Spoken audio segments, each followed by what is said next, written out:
Hi ఇప్పుడు మన సిస్టమ్కి హార్డ్ డిస్క్ని ఎలా కనెక్ట్ చేయాలో చూద్దాం. హార్డ్ డిస్క్ని కనెక్ట్ చేయాలంటే CPU లోపల హార్డ్ డిస్క్ని ఫస్ట్ బిగించాలి. బిగించిన తర్వాత మనది ID hard disk SATA hard disc చూసుకోవాలి. ఐడి హార్డ్ డిస్క్ అయితే ఈ పిన్కి కనెక్ట్ చేయాలి. దానికి ఎన్ని పిన్స్ ఉంటాయి. అది సాటా హార్డ్ డిస్క్ అయితే ఒక సింగిల్ కేబుల్, ఈ కేబుల్ సరిపోతుంది. ఈ కేబుల్ వైర్ని మన హార్డ్ డిస్క్కి కనెక్ట్ చేయాలి. ఈ కేబుల్లో ఇలా ఎల్ షేప్ ఉంటుంది. ఆ ఎల్ షేప్ కరెక్ట్గా హార్డ్ డిస్క్లో సెట్ అయ్యేటట్టు చూసుకొని పెట్టుకోవాలి.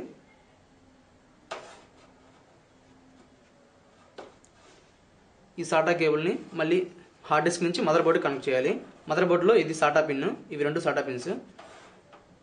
ఆ సాటా పిన్స్లో కూడా సేమ్ ఇట్లా ఎల్ షేప్లో ఉంటుంది. వాటికి కనెక్ట్ చేయాలి.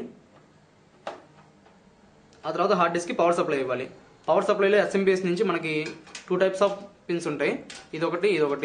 ఇదేమో ఐడి హార్డ్ డిస్క్కి సెట్ చేయడానికి, ఇదేమో సాటా హార్డ్ డిస్క్కి. సాటా హార్డ్ డిస్క్ అయితే సేమ్ ఎల్ షేప్లో ఇలా ఉంటుంది. అది ఐడి హార్డ్ డిస్క్ అయితే ఇలా పిన్స్ ఉంటాయి. ఈ సాటా హార్డ్ డిస్క్ ఈ సాటా పవర్ కేబుల్ని ఇలా హార్డ్ డిస్క్కి సెట్ చేసి మన సిస్టమ్ రన్ చేసుకోవచ్చు. Thank you.